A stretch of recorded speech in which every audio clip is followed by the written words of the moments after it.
आपल्या सर्वांचे या ठिकाणी स्वागत करत असतानाच मला आनंद होतोय की ह्या महिन्यामध्ये आम्ही 8,205 घरांची लॉटरी कोकणामध्ये काढणार आहोत.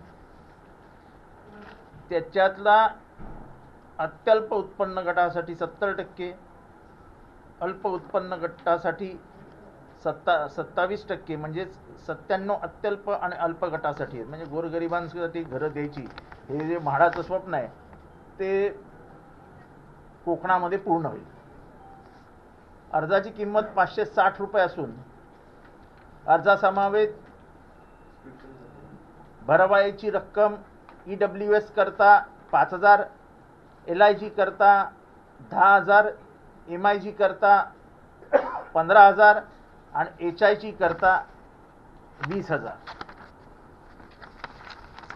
प्रवर्ग निहाय उत्पन्न मर्यादा EWS करता 25,000, LIG करता 25,000 ते 50,000, MIG करता 50,000 ते 75,000 आणि HIG करता 75,000पेक्षा जास्त. संपूर्ण सोडत पारदर्शी होण्यासाठी उच्चस्तरीय देखरेख समिती गठीत केली असून त्यांच्या उपस्थितीत पूर्ण प्रक्रिया होणार आहे. सोडतीमध्ये अयशस्वी अर्जदारांची अनामत रक्कम त्यांच्या खात्यामध्येच ऑनलाईन पद्धतीने परत केली जाईल. सदरची घरे ठाणे जिल्ह्यातील शिरडोन, खोनी, भंडारली, गोठेघर, मीरा रोड, पालघर जिल्ह्यातील विरार, बोळींज, सिंधुदुर्ग जिल्ह्यातील वेंगुर्ला येथे आहे. परत घ्या. सदरची घरे ठाणे जिल्ह्यातील शिरडोन, खोनी, भंडारली, म्हणजे हे अंबरनाथ बदलापूर रोड जो आहे ठाणे जिल्ह्यात आपण जातो तिथे आहेत. पालघर जिल्ह्यातील विरार, बोळींज म्हणजे विरारच्या जवळच आहेत आणि सिंधुदुर्गातील वेंगुर्ल्यामध्ये ही घरं आहेत. मीरा रोड पण मीरा रोडला आहे. त्याची जाहिरात कधी प्रसिद्ध होईल आणि त्याचा प्रोग्राम कुठे आपला 14 ऑक्टोबरला आपण लॉटरी काढणार आहोत. 14 ऑक्टोबरला आम्ही लॉटरी काढणार आहोत. हे सगळं लॉटरीनी जाणार, म्हणजे हे कोणाच्याही वैयक्तिक खात्यात नसतात. ते कम्प्युटराइज लॉटरी सिस्टीमनी आम्ही ही घरं देणार. जाहिरात कधी प्रसिद्ध होणार? 23 ऑगस्ट.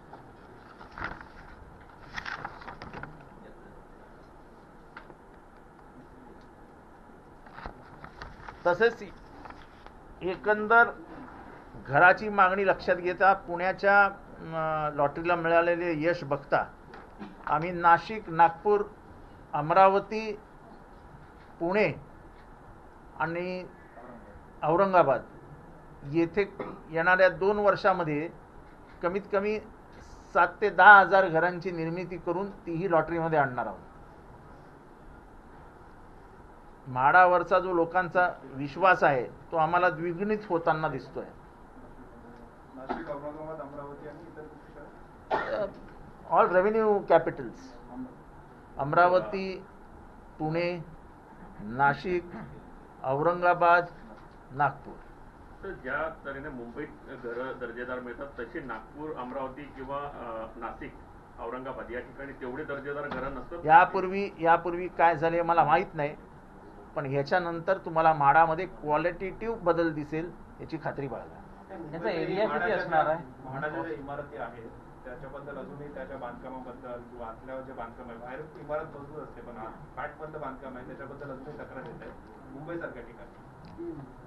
असं आहे की आताच्या टेंडर पद्धतीमध्येच बदल करणार आहे. याची रिस्पॉन्सिबिलिटी बिल्डरवर फिक्स करण्यात येईल. बिल्डिंग बांधून झाली, म्हाडाच्या स्वाधीनगिरी आपण सुटलो असं नाही होणार. काही वर्ष त्याला ती जबाबदारी स्वीकारावी लागेल की येथे जर काही झालं तर त्याची जबाबदारी बिल्डरवर राहील. मृणाल गोरेंनी नागरी निवाराच्या मार्फत काही वर्षांपूर्वी मुंबईतल्या लोकांना जी घरं परवडत नव्हती त्यासाठी नागरी निवारा मार्फत जी घरं दिली गोरेगावला, पण आताची तुलना करता म्हाडाची तुलना करता थोडीशी जास्त वाटतात घराची किंमत. ती तशी काही भविष्यात इथल्या लोकांसाठी करण्याची काही प्लॅन आहे का म्हाडाचा? असं आहे की मृणाल गोरेंचा जमाना होता, त्याच्यानंतर वाढलेले दर, किमतीमध्ये झालेला फरक याची तुम्ही तुलनाच करू शकत नाही. पण जास्तीत जास्त किंमत कमी करण्याची आमचा प्रयत्न आहे. म्हणजे आमचा एक मध्ये प्रकल्प, म्हणजे ती आम्हाला लॉटरी लागली नाही. आम्ही गोरेगावमध्ये एक प्रकल्प आणणार होतो आणि फ्लॅटची किंमत 29 लाख ठेवणार होतो.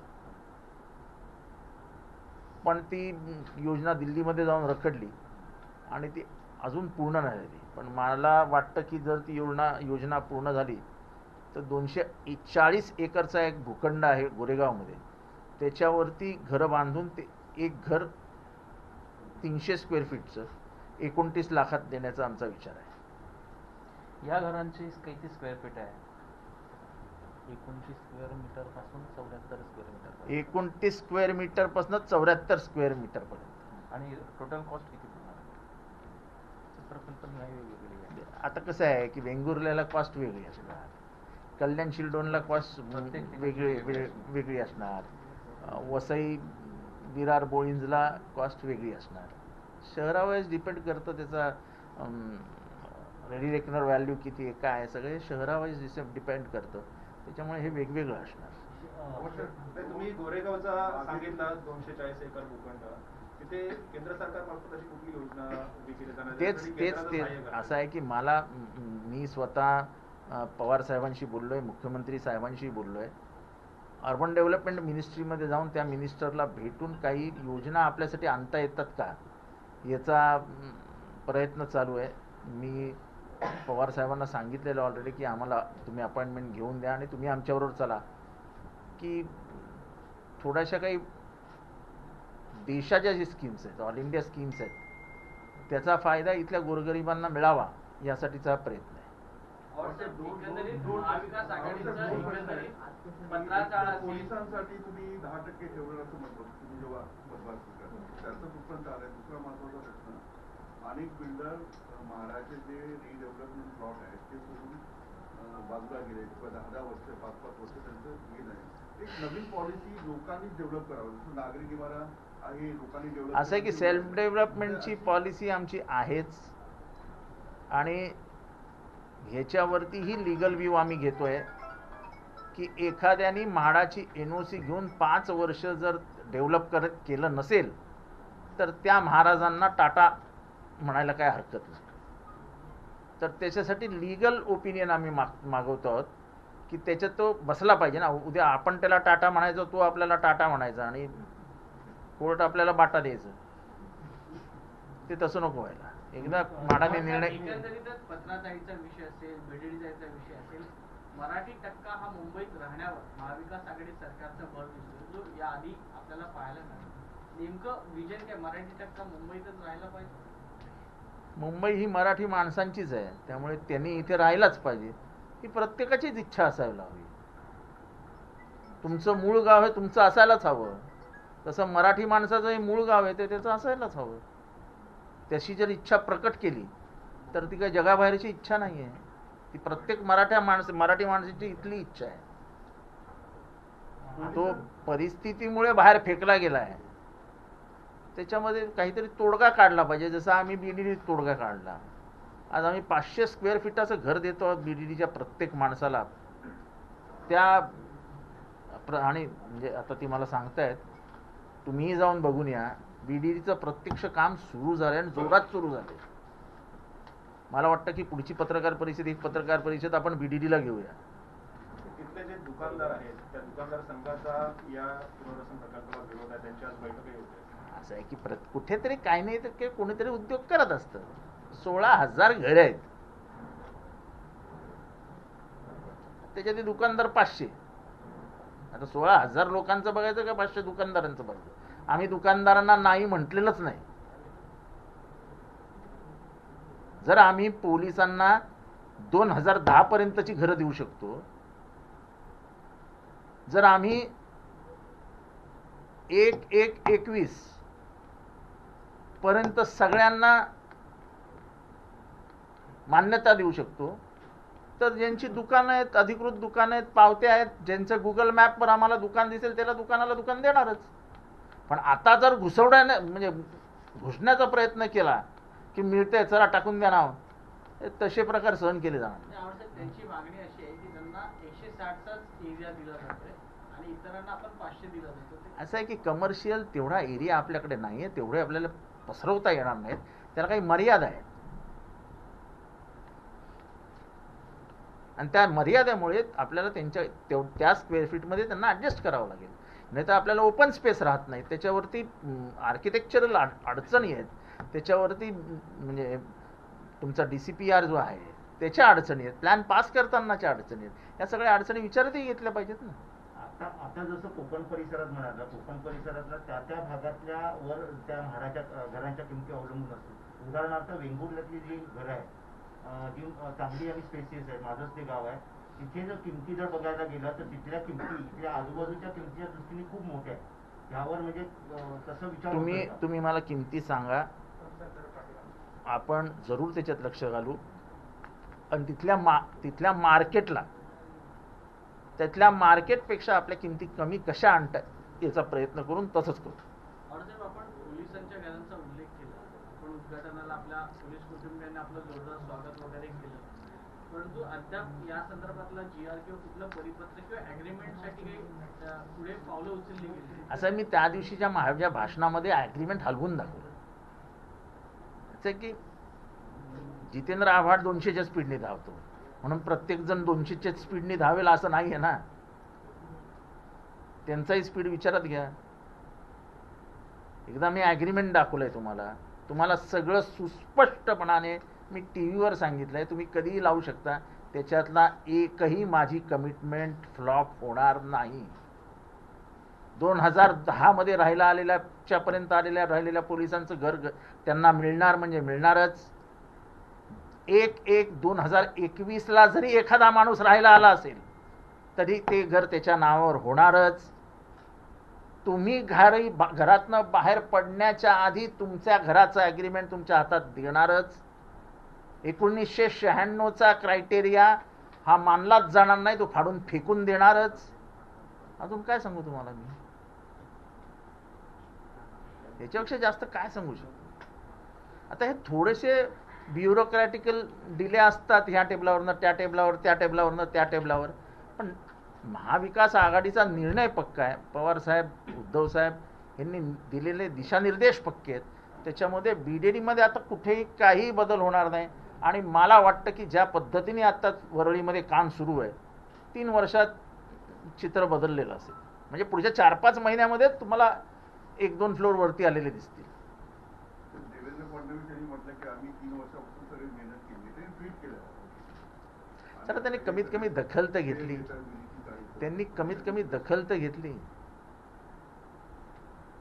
कमीत कमी दखल घेतली तरी आमच्या कामाचं कौतुक आहे.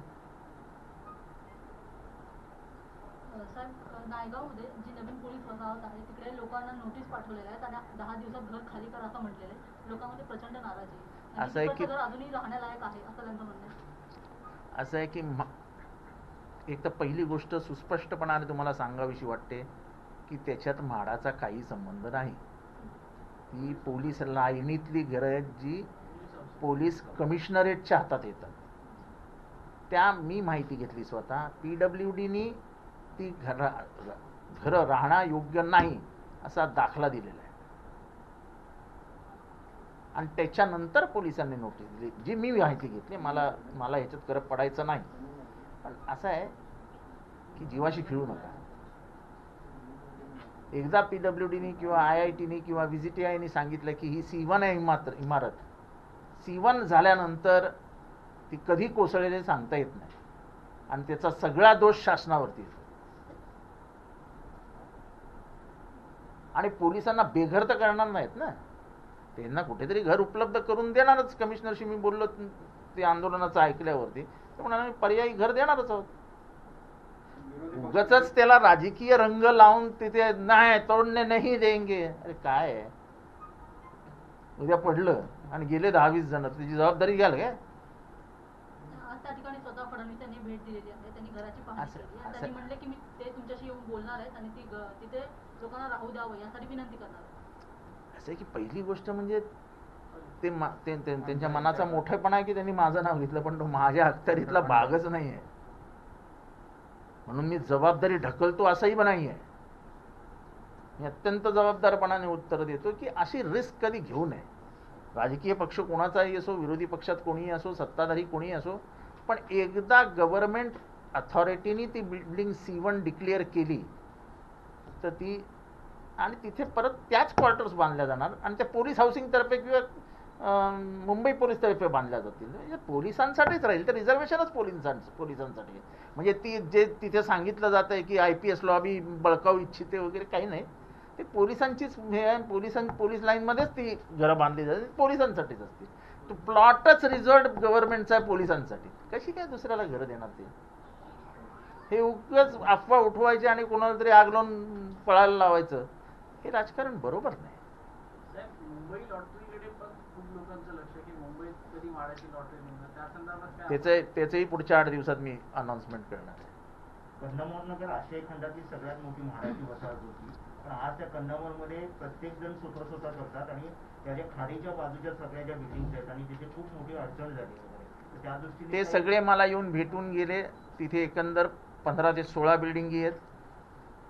म्हाडाच्या स्थापनेनंतर कन्नंबार नगरमध्ये त्या बांधण्यात आल्या जेव्हा CRZचा कायदा अस्तित्वात नव्हता, त्याचा आधार घेत त्या 16 जणांना मी सांगितलं तुम्ही एकत्र या, आपण तिथे क्लस्टर डेव्हलपमेंट करू, पण त्यांची डेव्हलपमेंट आम्ही थांबू देणार नाही. आणि माझं तुमच्या मार्फत सगळ्या म्हाडा रहिवाशांना हे आहे की आता एक बिल्डिंगला NOC आम्ही देणार नाही. त्याचं कारण असं की 1960 म्हणजे जेव्हा म्हाडाची स्थापना झाली, त्याला आपण पूर्वी हाऊसिंग बोर्ड म्हणायचो, हाऊसिंग बोर्डाची स्थापना झाली तेव्हा समजा एवढा मोठा प्लॉट आहे आणि ह्याच्यातमध्ये 40 बिल्डिंग आहेत.